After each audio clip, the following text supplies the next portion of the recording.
Next slide.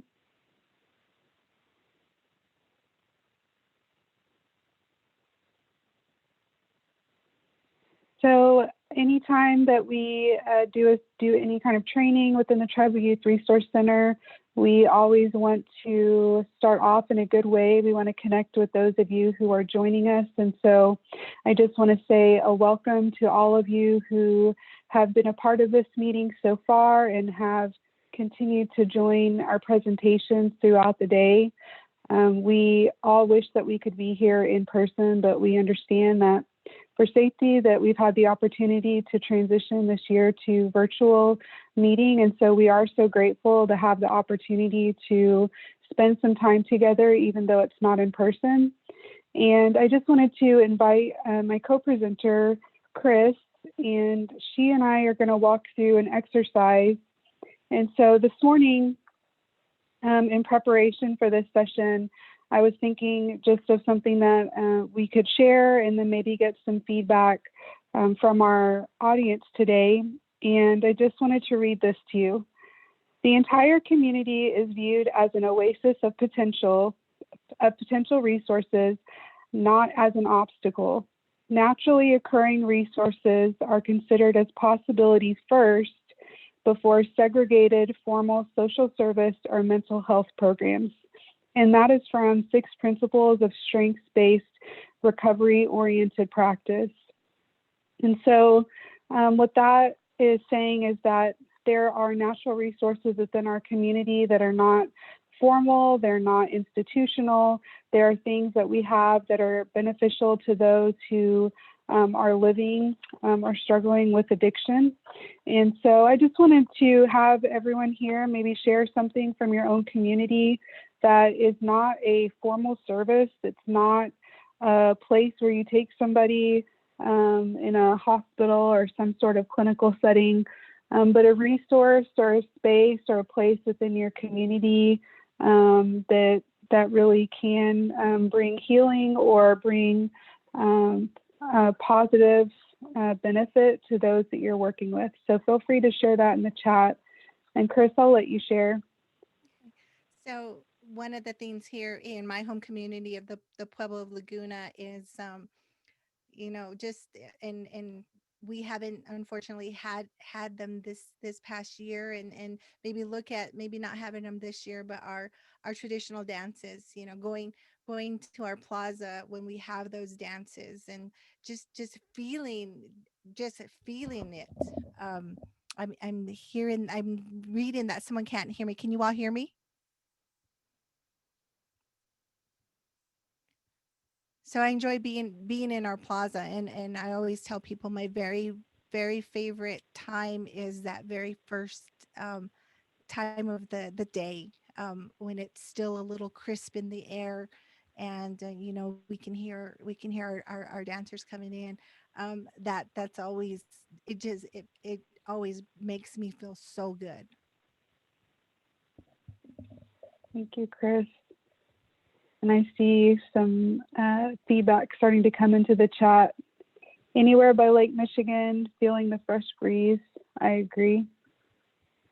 I'm the same. I do love being outside. I always feel for myself when things have been difficult or just really busy with family or work, and just being outdoors, being outside, very refreshing, helps bring me back to reality, I feel like. So it's wonderful just to spend time outdoors. So I hope that you all will share in the chat. I know that if we were together in person, we'd probably have some working groups or break up in our tables and share and get to know one another. So I hope that you'll feel free to use the chat, and you can change that to all panelists and attendees if you want to share with each other and you want to get connected with anybody that's in the chat right now. So we'll go ahead and go to the next slide.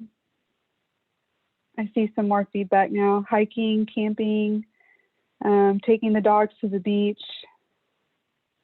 The beach is where I feel most spiritual. Thank you so much for sharing that. So I am very honored today, privileged to have the opportunity to work with Chris at the Tribal Law and Policy Institute, and I will let her more formally introduce herself, and then also our other presenter today, Dave McArthur. Goatsiopa, Bijou for my Anishinaabe family, Hinume, Chris, Pacheco, Koikama, Tsinahanu, Sharshkawashti. Good morning, good afternoon, wherever you are. My name is Chris Pacheco, and I am a tribal wellness court specialist with Tribal Law and Policy Institute. By training, I am a licensed drug and alcohol abuse counselor in the state of New Mexico, where I'm coming to you from my home in the Pueblo of Laguna. Um, Also, along the way, I took probably about a 6-year detour as a probation officer in my home community. The most interesting job that I've ever had. I managed the probation program, so I supervised adult and juvenile probation officers, as well as carried a caseload of individuals that I monitored and supervised in my community. So this is something that is really a interesting topic to me. So I'm going to hand it over to Dave. Hello, my name is David McArthur, and I'm from the White Earth Nation. I currently manage our juvenile healing to wellness court, our dually involved youth program, and our circle back program. Our wellness court's been up and running for about 10 years now, and we've been doing quite a bit of work and quite a bit of adaptation moving on from there. I have an extensive history in law enforcement. I was a chief of police for 13 years in 2 little bitty small towns, but I got to carry the chief of police name, so I felt pretty important. But when you're the only man there, you're the chief. So I did that for a few years, worked in corrections, worked in the jails, worked as a jailer and dispatcher in the counties that encompass the reservation. Thank you, Dave. And I know that I've introduced myself in other parts of the conference, but if you're just joining this session, hello, my name is Anna Clough. I do serve as a co-director for the Tribal Youth Resource Center, and I've had the privilege of working with juvenile healing to wellness courts now for the last several years. Prior to that, I served as a general civil and criminal attorney here in Oklahoma. I served as a tribal prosecutor and did several years of service at a tribal domestic violence program. And so I've had the opportunity to work with many tribal families in many tribal communities all over the state, and have enjoyed that work, and also working now within the TYRC with healing to wellness courts that are across the country. So that's a little bit about me, and we'll go ahead and go to the next slide. So today we're going to be talking about probation and supervision, and we wanted to focus really on the healing to wellness court, specifically for juveniles, and how we work on monitoring and supervision to support their specific needs. We're going to consider some customary, or maybe we would even call historic, approaches in probation and supervision, and look at some of the ways that this process is transitioning as we moved into more contemporary and strengths-based approaches to support youth with positive behavior change. And we're also going to be discussing some of the issues that impact effective supervision and some strategies to support positive engagement with youth and their families. Next slide.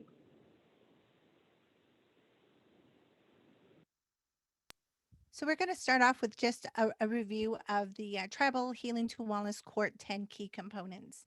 Once again, the 10 key components are the basis for how we implement and how we design our Healing to Wellness courts. And as you can see in the Healing to Wellness court circle, we call this support and supervision. So instead of monitoring, it's really support, because there's a variety of supportive services that we bring into the supervision of our juveniles, of our adults, while they're in healing to wellness court. Next slide. And when we talk about probation and supervision, in a juvenile healing to wellness court model.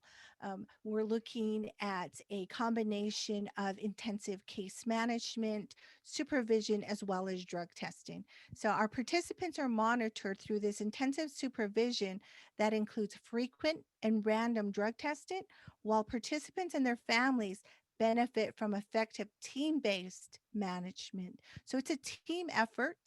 It's also a lot more intensive than what we would offer, say, if someone were on a regular probation or a lesser level of probation. And then also that there is frequent and random drug testing that is included. That is part of our supervision process. Next slide.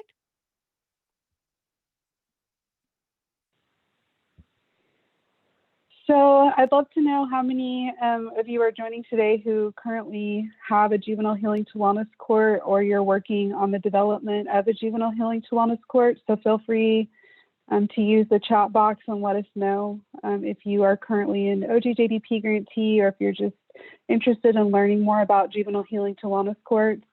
But when Chris was saying that this is a higher level of supervision, the Healing to Wellness Court framework really is supportive of youth who are higher risk or high need. And so there may be that implementation of ongoing drug testing and monitoring.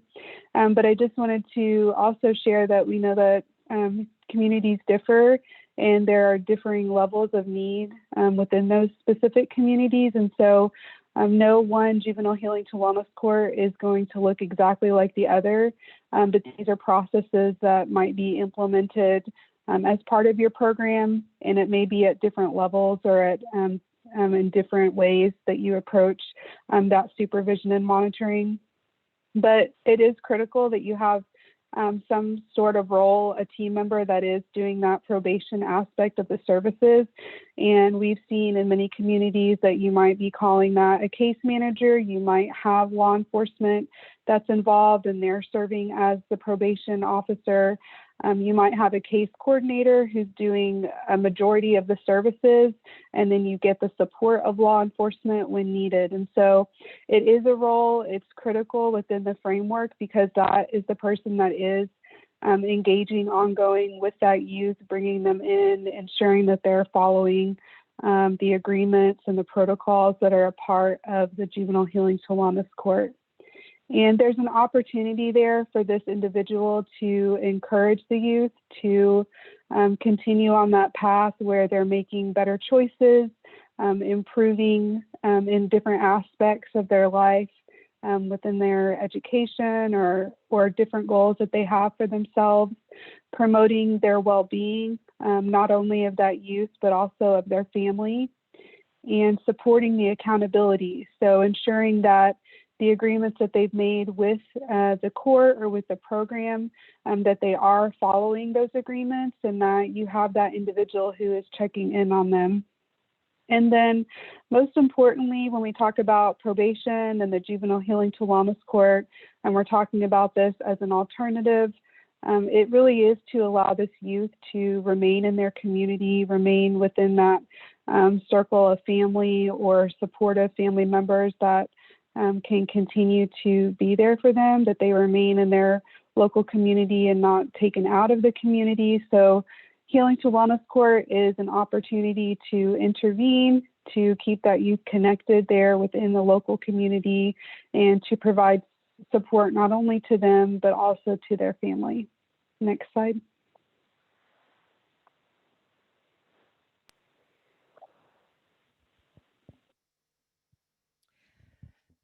So when we look at our probation and our supervision officers, in their perception of their roles, they can be seen as a monitor, someone who checks in on you, or an enforcer, someone who enforces the court requirements. They enforce the laws of the court or the community. But they can also be seen as a mentor and as a coach, as a parent. As we know, in tribal communities, we all have a relation to one another, whether it be a blood relation, a clan relation, a family relation, or by choice, that we've just chosen someone to be our family. So they may be seen as a parent. They also may be seen as a role model, someone who, especially for those individuals who are working in their own community, oftentimes may be seen as a role model. They're a change agent. And when we say that, we mean that they help to maybe inspire change, or to provide opportunities for youth to make some changes in their lives. Case manager, or a therapeutic intervention. So these are all opportunities for supervision for that person in this role to have on our juveniles during our juvenile healing to wellness court. So it's a very kind of person who wears many hats, who is often in this role as a person. And I really like how this field has evolved over the years since I was a probation officer. Used to be, this person would just go to the school or go to the home and check on the kid, or make sure that they were doing what they were doing. They had an office visit, that was it. What I've seen in more recent times is there is more interaction with the juvenile, more interaction with the family, especially in a juvenile healing to wellness court situation, where they can provide a lot of these different services rather than checking on that person who's on probation. Next slide. Or Anna, did you have anything to add? No, I liked when you were talking about how it has evolved, and I just remembered a similar conversation, and we were talking about court hearings in another training, and how just that 30-day check-in, so checking in every 30 days and then come back in another 30 days and with no real contact or support or anything in between. And the conversation on that training was similar, just looking at how these diversion opportunities for youth, where there's more support, more contact, increased referral to services, and just how much of an impact that can make. And so bumping up that contact from, monthly to biweekly or whatever can be managed within that system. But it's just to see the evolution of that and in some of these programs has been really amazing. And how you've mentioned earlier that coming from a strength-based frame of mind, rather than okay, you have to be on probation for this amount of time, so you have to do these things, and you did something wrong, rather than, okay, something happened, let's get through this, let's work through this, and let's get through in a decent amount of time, rather than drawing out, and here's some support. So I like that I have seen that in some of the probation programs that I've seen and worked with recently. Yeah, I have to credit Judge King with bringing that up. Yes. So go to the next slide.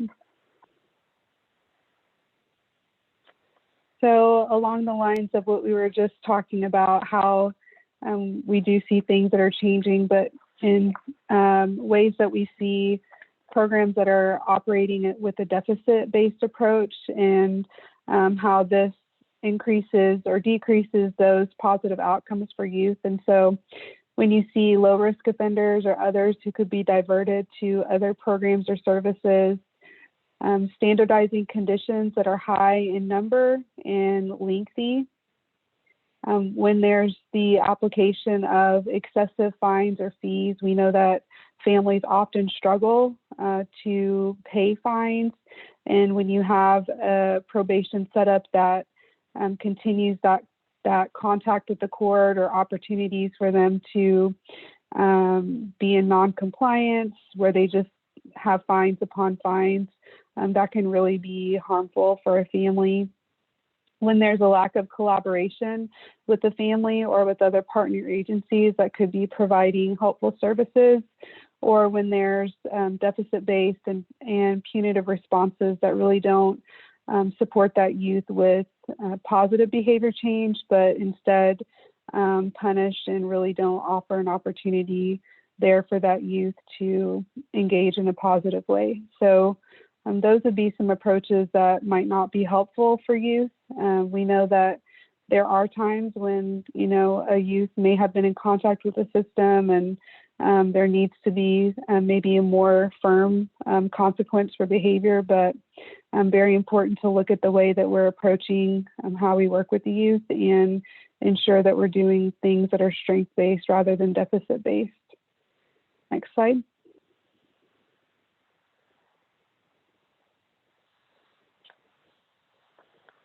And so continuing that conversation about probation practices, some other problematic approaches, which we've already talked about a little bit, which are indeterminate lengths of probation. And so when you have a youth who comes into the program and there isn't really an end date, and I know that many communities have worked on transitioning maybe from an older approach to trying to divert youth out of the system, and also having a more individualized approach where you really are setting timelines and timeframes that are realistic for that family. But it is problematic to continue to move youth further into the system, because we know that the longer that youth are involved with the juvenile justice system, the higher likelihood that they remain engaged in that and then even enter into it as an adult. There's also issues with rescinding or remanding the opportunities for them to be diverted out of the system. And I think we've already talked about the damage that can be caused by out-of-home placement. So very important that we consider ways that we can keep youth engaged within our local community and diverting them out of the system as soon as we can. Also, next slide. Just Oh, one of the things is that Kennedy mentioned earlier in our opening of SMART goals. We want to think about that in our revamping of probation or changing our thought about probation for juveniles, is that we want to make sure that we're giving them these goals to attain while they're on probation, rather than just having them feel like, they're being told of what they're supposed to do. Yes, there is something that happened that got them in the system, but it still does not mean that they don't have a voice. So when we are changing our thought of probation, really taking a listen to our youth of what's going on, and then also taking a listen to our families. Next slide.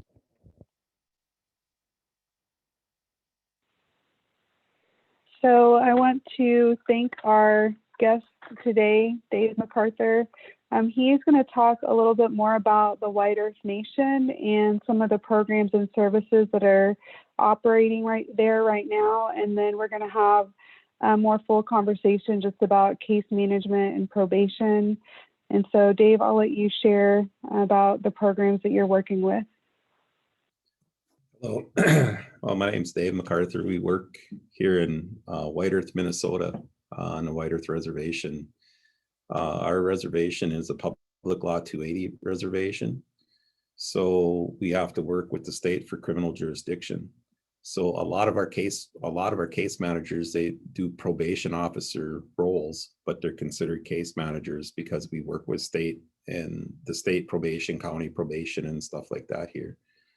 I manage our First Thunder Being House, and under our First Thunder Being House, we have our Juvenile Healing and Wellness Court program, our Duly Involved Youth program, and our Circle Back program. Our Juvenile Healing and Wellness Court has been running for around 10 years now, I'm guessing, right in there. It's been a pretty successful program, working with our culture, working with everything that substance abuse, mental health, all the different programs to provide one case plan for the kid and to keep them moving on the straight path. Our Duly Involved Youth program has turned into more of a diversion program that works with the schools now, that we do outreach to the schools. We work with our discipline officers, truancy officers, and we work at ways to divert youth from being suspended from school and having bad things happen to them on that end that'll follow them through the schools. And then our Circle Back program is a program that is a chemical dependency program. So, we run quite a few different things within our juvenile healing to wellness court and our first under being house. Our Circle Back program has got 3 different phases to that. We have low intensity outpatient services that work with kids that are just kind of starting to get in touch with drugs or just starting to dabble. We have our intensive outpatient programs that work with kids that are a little bit more into drug abuse. And then we have aftercare program for when our kids return back from the reservation from being placed in a inpatient setting.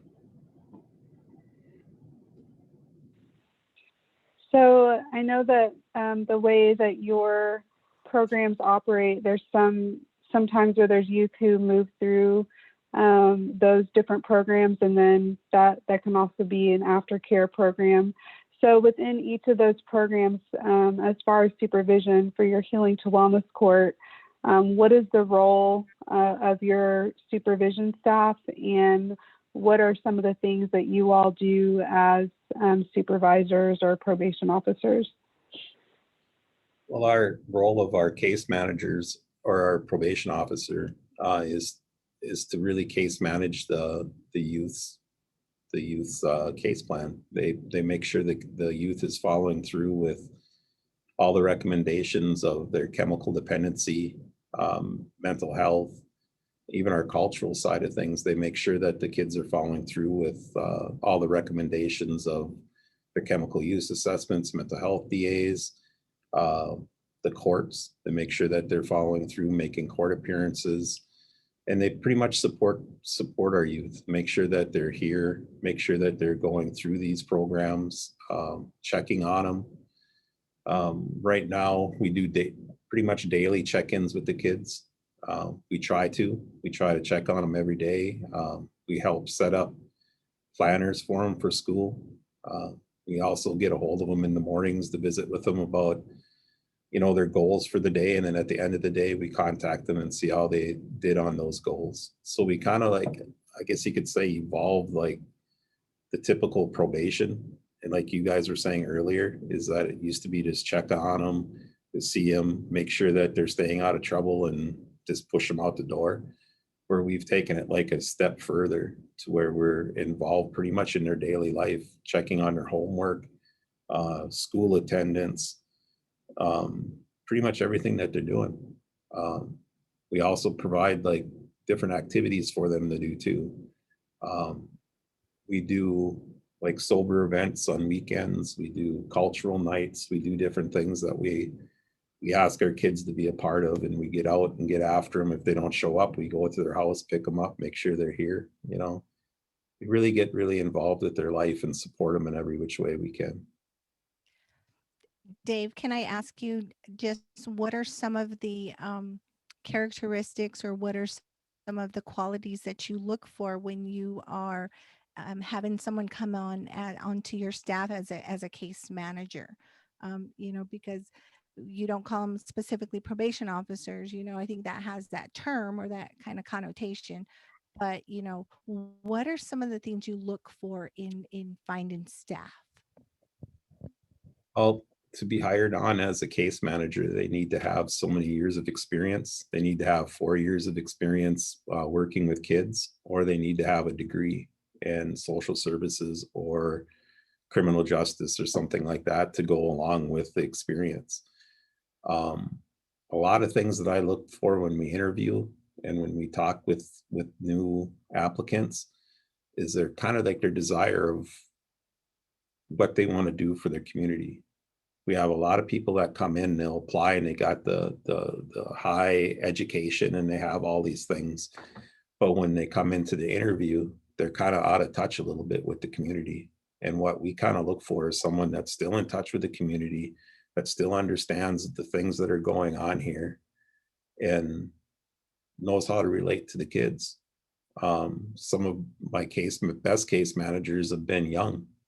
They've been, started at the age of like 23, 22, and they're still in tune. They're into the music. They know what kind of music the kids are listening to. They know all these different aspects of their life. They know all the social media. They know how to Twitter and tweet and all that kind of stuff that, you know, I know how to do it, but I'm not all Twitter savvy like these guys, you know. So you need someone that's in touch with the community, knows the issues, the problems that are going on in the communities, and know how to relate with the kids and understand where they're coming from. You know, a lot of times when, even myself now, you know, a few years ago, I wasn't like that, but like now I see as I age, I kind of am losing that in touch with what they're doing, you know, and how to relate to them a little bit. And these young folks that we hire and get moving in, they're just like right there. It just blows my mind sometimes. They know what's going on and they know what's affecting them. They've lived it. They've been through it. They know what it's like to have a parent or a father there or whatever that's been out of touch and maybe not involved in the household, and they know how to talk with that youth and say, hey, this is how I overcome this. You know, when I first started this, it was a lot of talk out there that when you case manage someone, you don't talk about your own personal life experiences because that's crossing a line. You know, you don't do this because you're crossing the line. Well, I've never been one that likes to stop at that line. I like to cross it. So when we get to these things, I tell them, you know, there's nothing wrong with sharing what went on with your life. Just, you know, there's a certain line you'd never cross, but it's okay to relate and talk and visit and let people know, hey, I've been there. This has happened to me. And this is what I've done to overcome it. So in that I heard you're looking for somebody who can serve as a mentor, but is also relatable, but really available to be supportive for that youth, not just during regular office hours, but just whenever is needed. And I know I've had the opportunity to meet a few of your case managers, and I know that there's been that declaration across the board that this isn't an 8 to 5 role. This is really a 24/7. I'm available when needed, and I'm going to be there to support those individual youth. And so I know that that's recognized amongst your team. So as far as individual case management aspects, I know that we're focusing on juvenile healing to wellness court. So when we look at the drug and alcohol testing that might be involved as part of the case plan, how do you all conduct that with the youth who are in wellness court? And what are some of the maybe the supports and then also the consequences when you look at the results of testing or case management? Well, we're kind of lucky here because when we first moved into our wellness court, we had all these separate programs, right? So it was difficult to kind of navigate through that. So we turned and we made this change to put everybody underneath one umbrella. So everybody's underneath our First Thunder Being House. So when our substance abuse team goes out and does a test, or our wellness court people do a test, we're able to share that information. So what we pretty much do is we work together as a team. When our adolescents come into the building to do chemical dependency testing, our case managers, or chemical dependency treatment, our case managers are able to offer the testing, are here to take care of it. We go to the schools to do the testing. We do all that type of stuff. One thing that we have done in our wellness court is given our case managers the ability to sanction right away because of some of the issues that we had in the past where we have a negative or positive test, and then 3, 4, 5 days later we're handing out the discipline, and a lot of the kids didn't relate to it. They're like, well, why am I getting disciplined now? That happened a week ago. So we were able to give our case managers the ability to hand out that sanction. So if they take a test from a kid and they come up with drugs or alcohol in their system, they're able to hand out an immediate sanction of like a paper, community service, you know, not like 50 hours of community service, but they can give like 5 hours of community service. You know, they can hand out like minimal type things. So they're able to do that. They write a report back to our team and let our team know, hey, so and so tested positive, and this is what I handed out to them. When they come into court, and our judge backs that up, asks if it's been completed or not. If it was completed and their next test is decent or is good, or even if they just completed that, he'll support them with a incentive. He'll say, well, you had something negative happen, but you did the right thing to fix it. You took your responsibility for what you did. So then they end up with a sanction and we move on, or a sanction or a incentive, and then we move on and kind of put it in the past. So that's one way that we kind of deal with the positive tests and things like that when it comes to drug testing.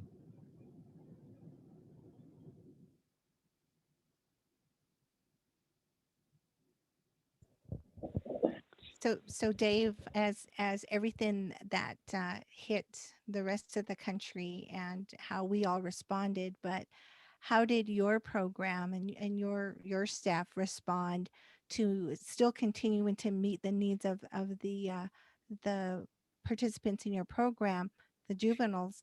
How did they respond during COVID? Well, we kind of had like the worst case scenario happen when COVID hit. We were like, we were like moving forward. We were really going. We had a lot of client involvement. We had a lot of things going on at the building. Well, when COVID hit, they shut us off completely.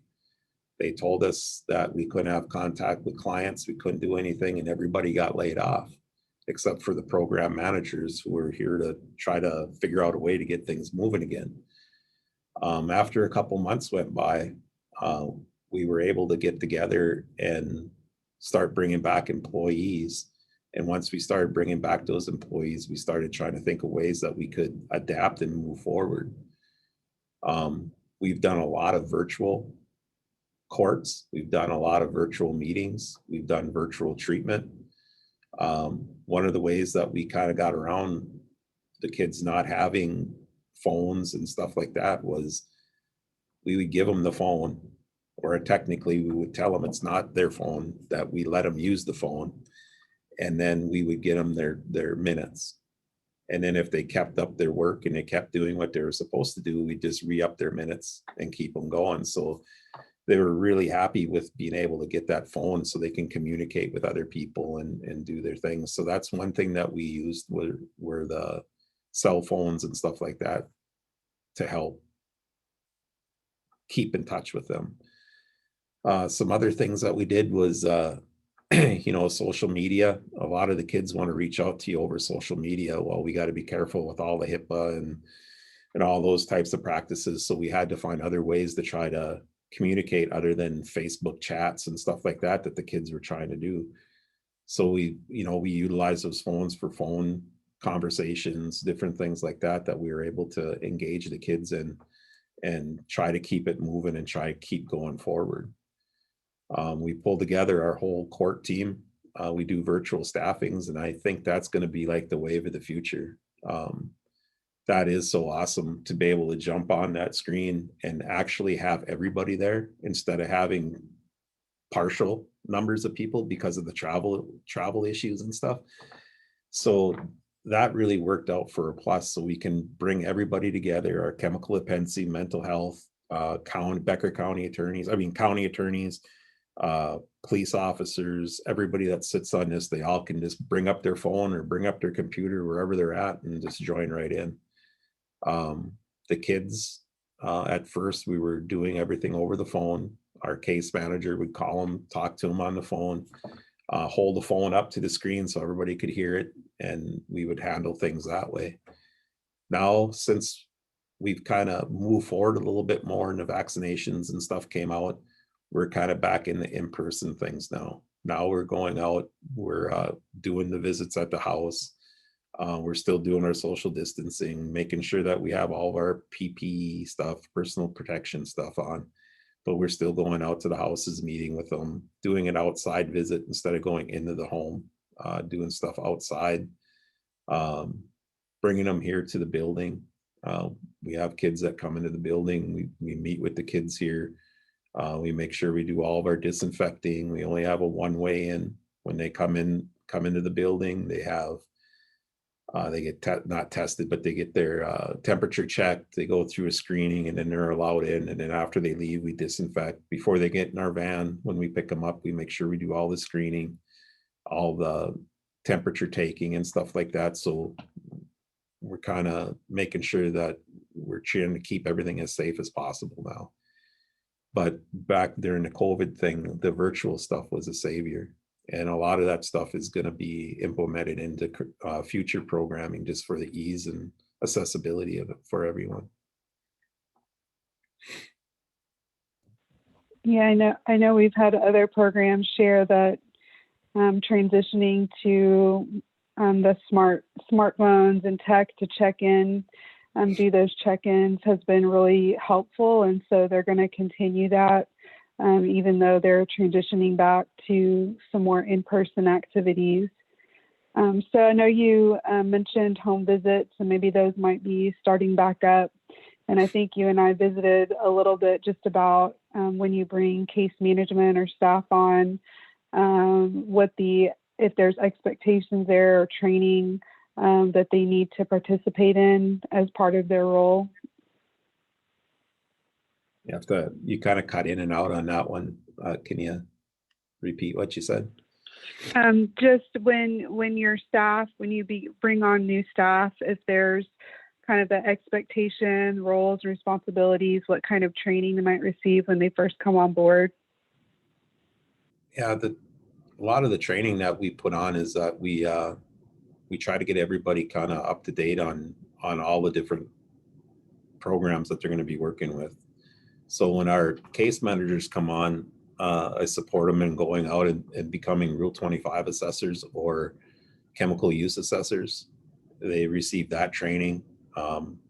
They start learning the different types of terminologies that they'll be working with mental health, with diagnostic assessments, and learning how to understand what they are, what they're there for, kind of the verbiage when they're being written or being given out.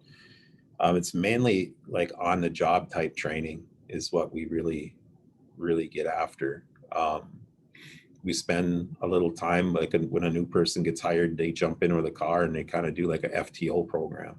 They get in with that person, they get in with someone that's been successful in working this type of this program that we're doing, and they go around and they learn how to interact, how to like get into the houses, how to, do those types of things. So a lot of our trainings and the things that we do is kind of more of learning on the go, but yet we support them in becoming like navigators to be able to go out and sign people up for medical assistance. We support them in the chemical use field where they can go out and get these different degrees or different certificates and stuff like that, so they get an understanding of what they're going to be working with, so and so they can move forward in a good way.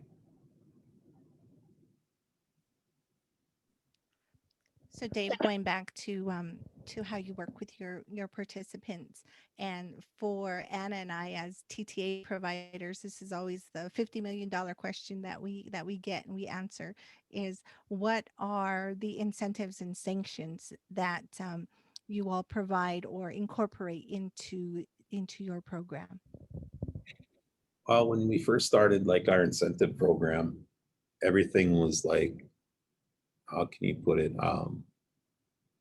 like expensive things, like going to Walmart and buying iPads and iPods and cell phones and fancy beat, headphones, all these types of things. And when I kind of sat back and I watched some of that, is that the kids would get it and then they would go home and they may use it for a while, but then they need some money, or the family needs some money. So then they're off sold and they don't really get to enjoy it all. So we kind of looked at that, and with our cultural portion of the program, we started doing other things. We started providing smudge bowls. We started providing like our sweet grasses.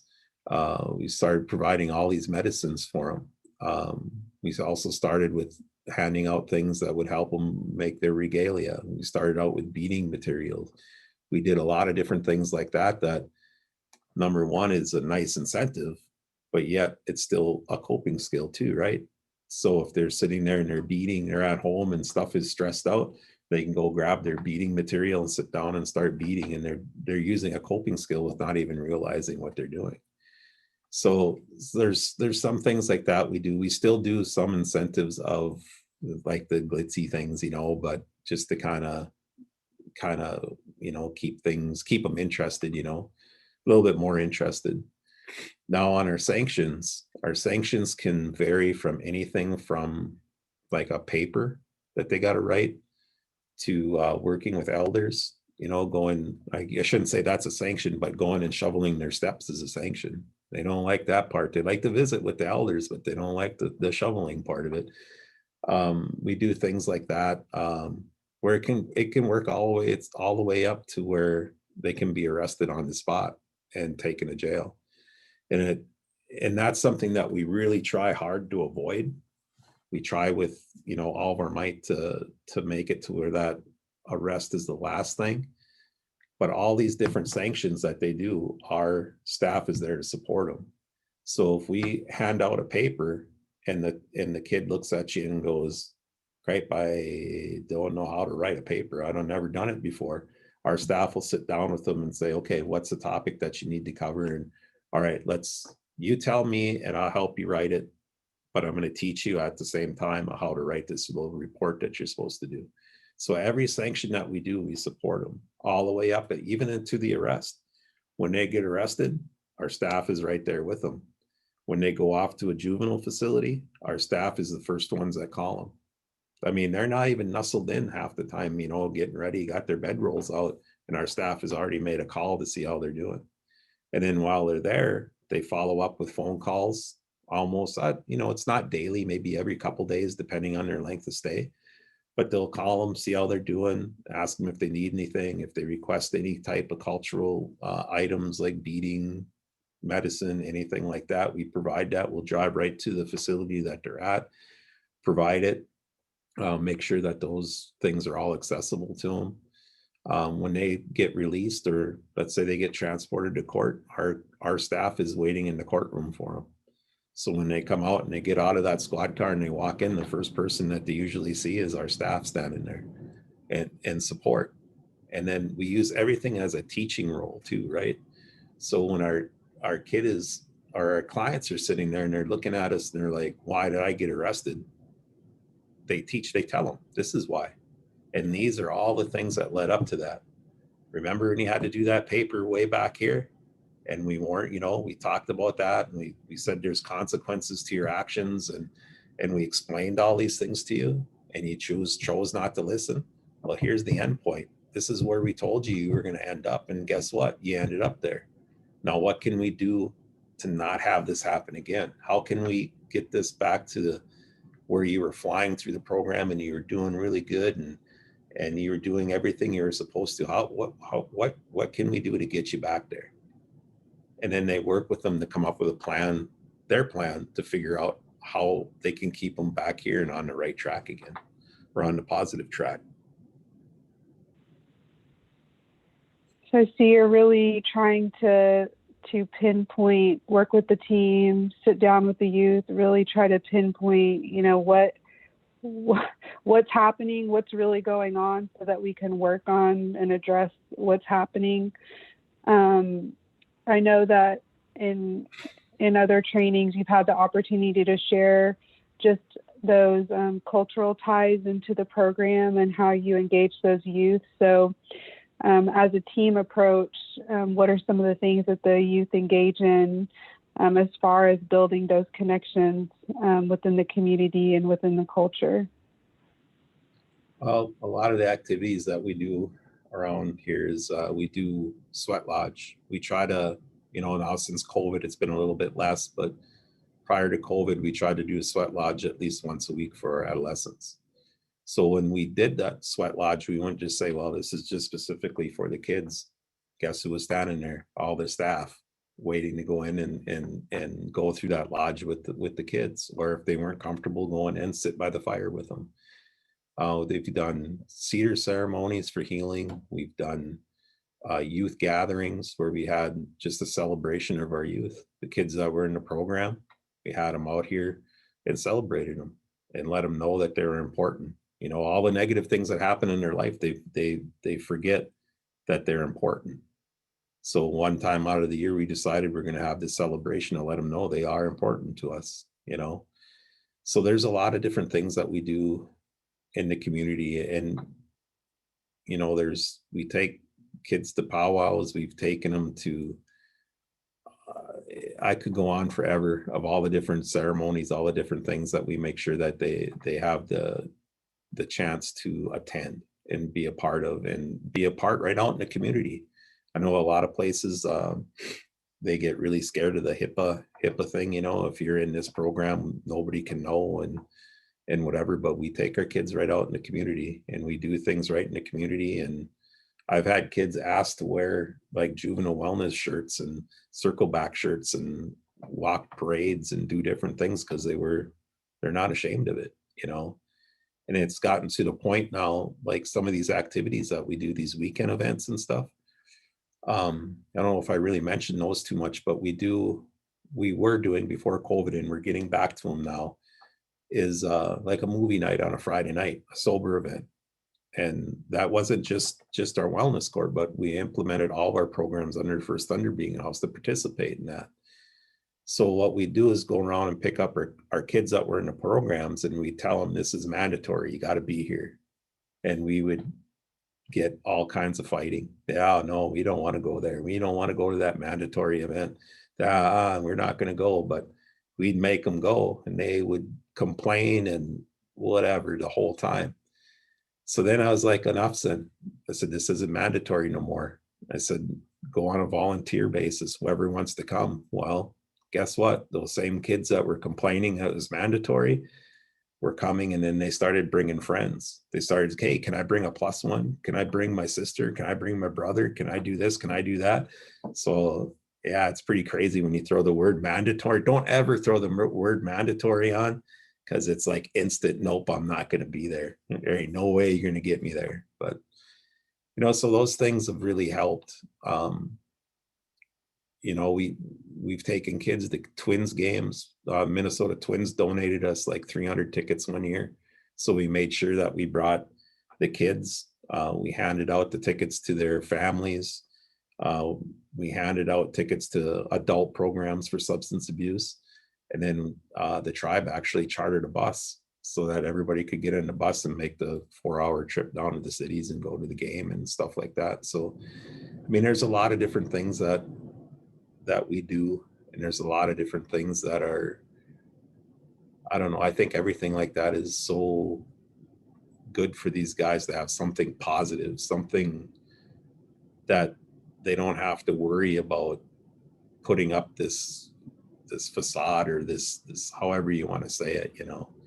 And a lot of our activities when the kids come here, 90% of the time, like movie nights, we'd go out and get the best movie you could think of, on Netflix, and put it in, and 15 minutes after the movie started, he'd look around as if nothing but a snore fest. Everybody's sleeping, and they actually had a place where they could come and just go to sleep. A lot of our youth don't have that opportunity. They don't have a safe place to sleep. So, there's a lot of good things that came from those events too. Thank you, Dave. So just maybe one last question. Anna and I recently did a presentation on family involvement and how important that is, especially in a juvenile healing to wellness court. And when we talk about family, we're not only just talking about, a mother or father, the immediate family, but we're talking about aunts and uncles and, older siblings and older cousins and even clan family. But in your program, has there ever been a situation, or have you ever gotten any kickback from from family to say, I don't want my kid in this program, or the opposite of, here, take my kid and fix them? Yeah, both. Um, we've had sometimes I think some people think we're the fix-all, that we can, I'll bring my kid to you and give them to you. Now you fix them, bring them back, and they're going to be a complete angel. Well, that don't happen. That there's a lot of things in their life that is causing them to act out, and sometimes those family relationships are what they are. And that type of parent where that just brought them in and dropped us off and said, "Here, fix it," are the ones that needed to be more involved into the treatment and listen to what was going on with their kids and everything. Um, Parts where people don't want them into our program, we've run into that a ton too. Most of the time when I've seen that, and I'm not going to say all the time, but most of the time when I've seen that, there's other issues going on in the household.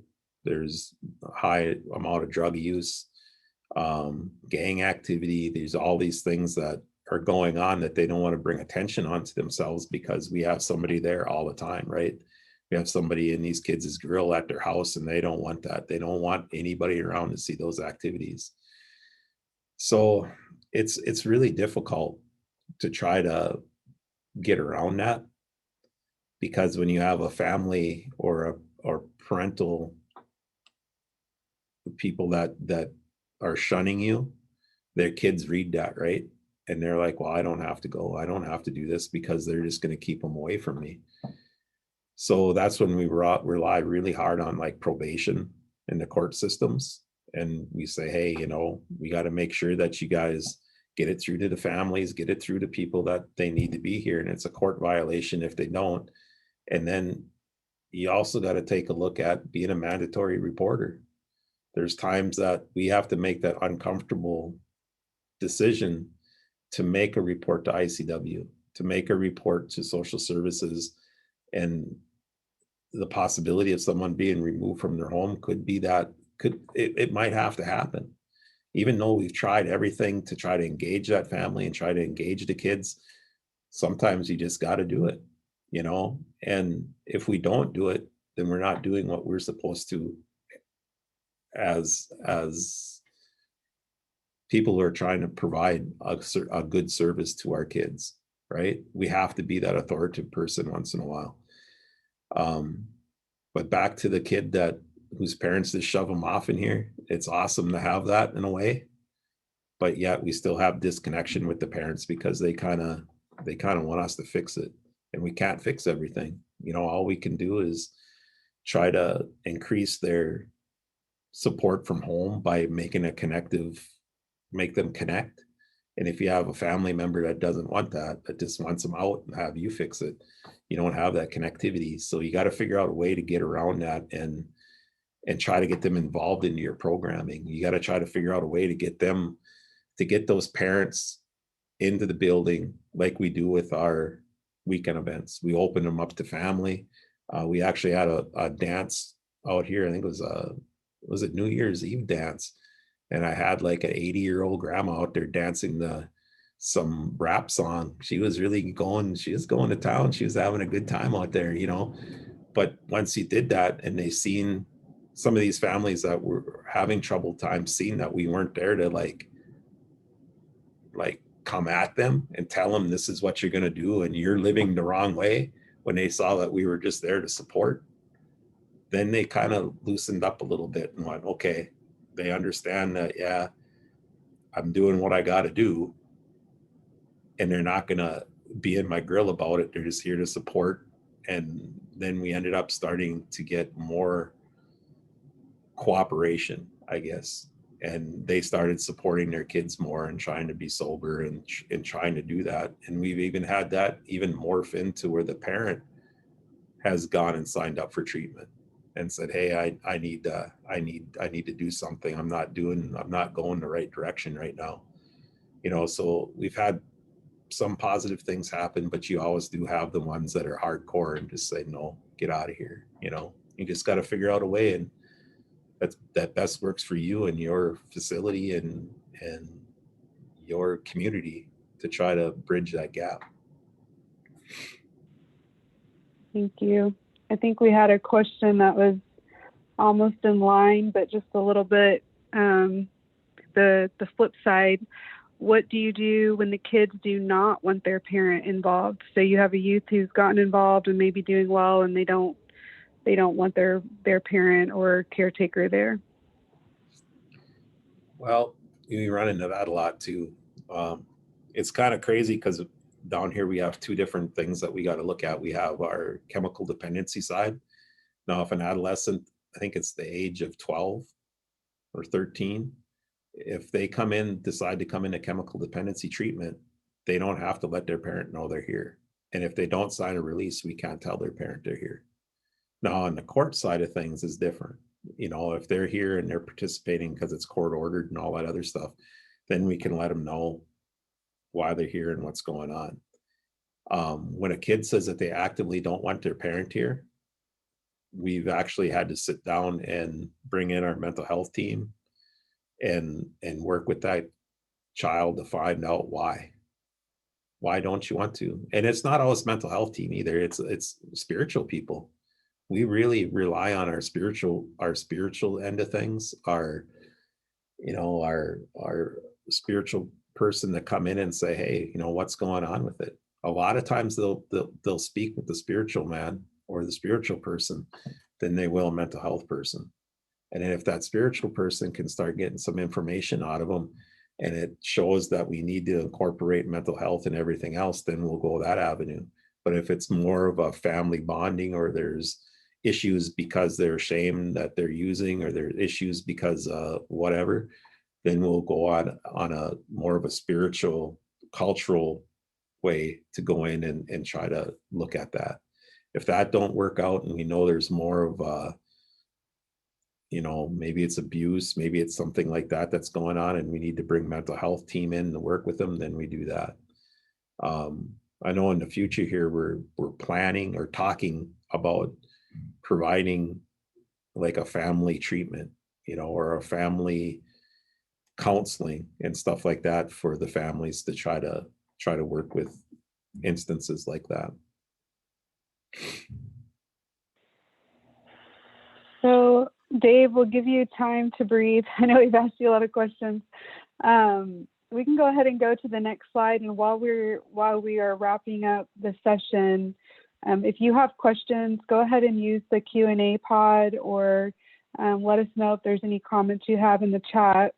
But we just had a few just really closing out slides, just looking at how do we transition. I know we've heard a lot of great things that are going on at White Earth with case management, with supervision, and really looking at that transformation from just a check-in to really serving as a role model, as a mentor, as someone who is there to be supportive and really connect youth with the services that are needed or available, in all aspects of what we see in different wellness courts. I just think it's a really wonderful model to look at, and I'm really thankful, Dave, for you sharing just about different aspects of your program. And so we just talked a little bit about, how do you bring people on?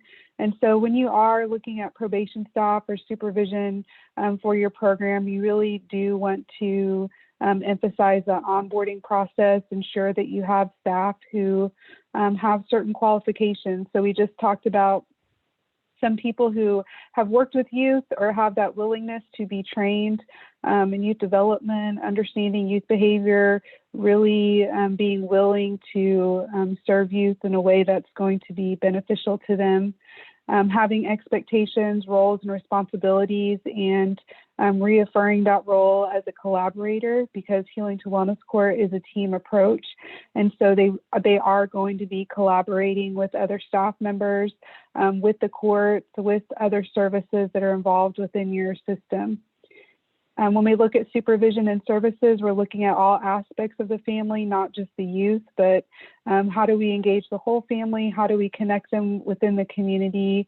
And what are our team values and the norms that we want to set? And so I would say today we've looked at, there's a high expectation within Dave's team that you're going to be highly involved, you're going to connect these youth to what's needed, and you're going to ensure that this youth knows that you're there for them, but that there's that accountability on the other side as well. For new and developing wellness court teams, just ongoing engagement, not only in external training, but really with each other. So what are your individual roles and responsibilities? What do you do within the community? And is there that understanding between departments? And then, of course, very important for all of us, support and self-care. How do we manage crisis in our community? How do we ensure the safety of our staff? So we just talked about home visits. How do we ensure that we're safely engaging in our position? And do we understand complex dynamics in families and within the community? Because we know that there are homes where there's violence occurring. There are homes where there's abuse and neglect. And how are we training staff to safely engage within their role and within the community and within this program?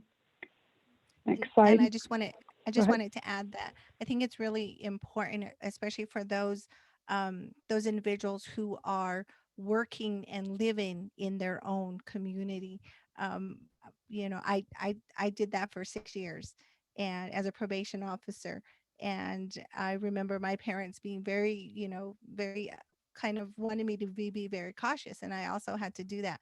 But I also had to make sure that I had those boundaries and that downtime of when it was just myself and my family, because you can become so absorbed and just so into everything because you're wanting to help, and I remember people showing up on my front doorstep and saying, Chris, I need someone to help me with my kid. So really taking care of yourself is very important, because you cannot do any good for anyone else unless you've taken care of yourself. I think one of the other topics that we had brought up in preparation for this session was talking about when you serve in a role within the community, such as law enforcement or in the court system or as a probation officer, there's that feeling of what are the perceptions of the community toward me. So as a prosecutor, I remember sharing with you that sometimes if there was community events here locally, I didn't want to go because, I may have just recently had to file charges on somebody's family member, or someone's family member was put in jail for something. And so just really feeling alienated sometimes within the community. And so Dave, I'll let you share as far as being in the community, probation, just your work in law enforcement. How do you all handle that? That might be something to talk about here quickly before we end. Well, when I was working in law enforcement, I worked in the same community that I live. So a lot of the times, like my family and everything, they received a lot of negativity from the community, because they knew that that I was the one that was arresting their family members and putting them in jail, So a lot of the things that I had to work around was just, just, it was hard, but just to go out and let my kids know that, hey, this don't affect you. What I do, it shouldn't be affecting you, but there's no need to run and defend dad, and what's the truth, and what you need to do to make it through. So, and like you were saying earlier about the case management portion of it, with living in the community, like one of my case managers now, she's just totally caught up in everything, right? She is available 24/7, and she don't get that time to herself. So you gotta figure out how you can separate that a little bit. I mean, you gotta figure out how you can, like, get a text message and not take that upon yourself to handle it if it's a crisis, but maybe put it out. Here's a crisis line number, and then notify the crisis line and different people of what's going on, and then to be able to step back for a minute and allow others to do their jobs, instead of being right there saying, I got to make sure this is done, this is done, this is done, because that's the way I am. Me personally, that's the way I am. And I've seen the ways that it's kind of made me suffer through life a little bit, in a way, because I'm always like available for everybody else, but I'm not available for my family. I'm not available for the people who are supposed to be closest to me. So you got to figure out a way to manage that and to be able to allow others to do what they're supposed to do and step back a little bit. And the negative, sometimes you get negativity from the community, but you just got to let your family know, hey, you know, you're dealing with some people that are sick, that are not going on the right path in life, and we need to figure out, you need to understand that, and you need to just back off, because confronting it, hitting it head on with an attitude or whatever you're going to do is going to make things worse. Just step back, let them say what they got to say. They have a right to vent. They have the right to have a feeling of how they want, and just listen to them, you know, and try to be as neutral as possible. Thank you.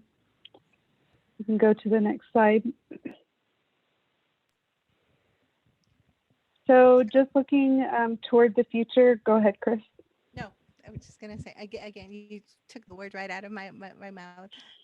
Like I said, it's been great to watch this transformation of probation, of the probation field in the past few years since I was in the field.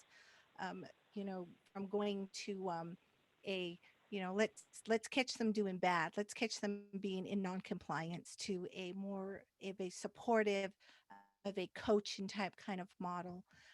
So right now we have some analysis of some juvenile probation, positive and promising juvenile probation practices.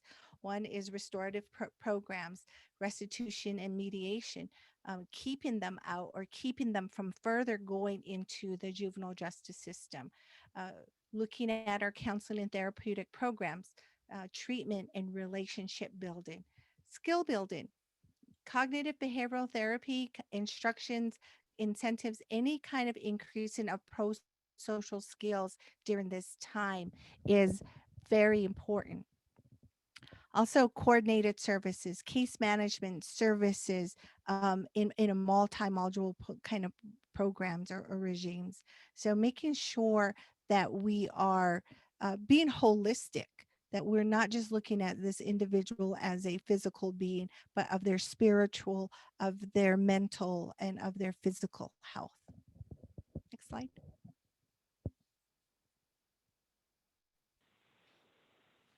So I know we've had a lot of great conversation today, but just quickly sharing again that probation and supervision in a very purposed way can be very beneficial to youth in supporting their growth and behavior change, and really looking at their long-term success. So the goal of any of these youth interventions is to keep them out of the adult criminal system. And so such an opportunity there to intervene and keep them from becoming involved with the criminal justice system as an adult, and really build those relationships up, become connected in a way, and hopefully be put on a different path so that they are not going further into the system. But just building those relationships, engaging the families, and helping them to build their own skill set, their decision making, and providing with those incentives, and really recognizing when they are making changes, and holding them up, letting them know that you are appreciating that change as their relative and their community member. Next slide. So I think we've heard a lot of great things today.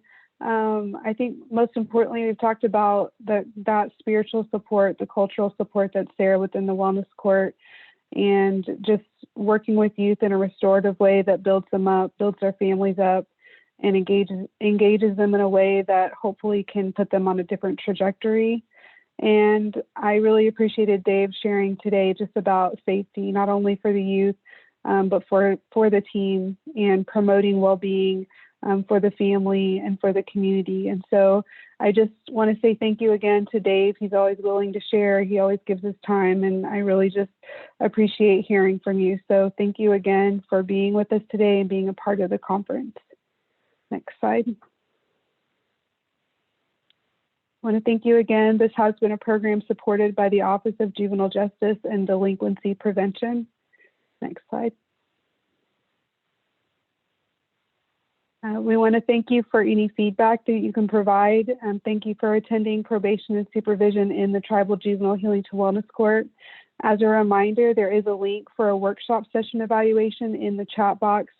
Please click on the link now and take a moment to complete our survey. There is also a sign that links to session evaluations in the main virtual lobby. Additionally, at the conclusion of your participation in the 2021 OJJDP Tribal Youth Virtual National Conference, we ask that you take a moment to complete the overall evaluation. There is a sign located in the virtual lobby to access it. Please click on the overall evaluation sign to open the survey and complete it before you leave the conference for the last time. And I just want to say that we do appreciate your feedback. We take all feedback into consideration, and we want to make all of our services and trainings better based on that feedback. If you've been unable to join a session that you're interested in, recordings of all the sessions will be available and posted on the platform and will be available until April 30th. After this time, you may find recordings of all conference sessions at tribalyouth.org.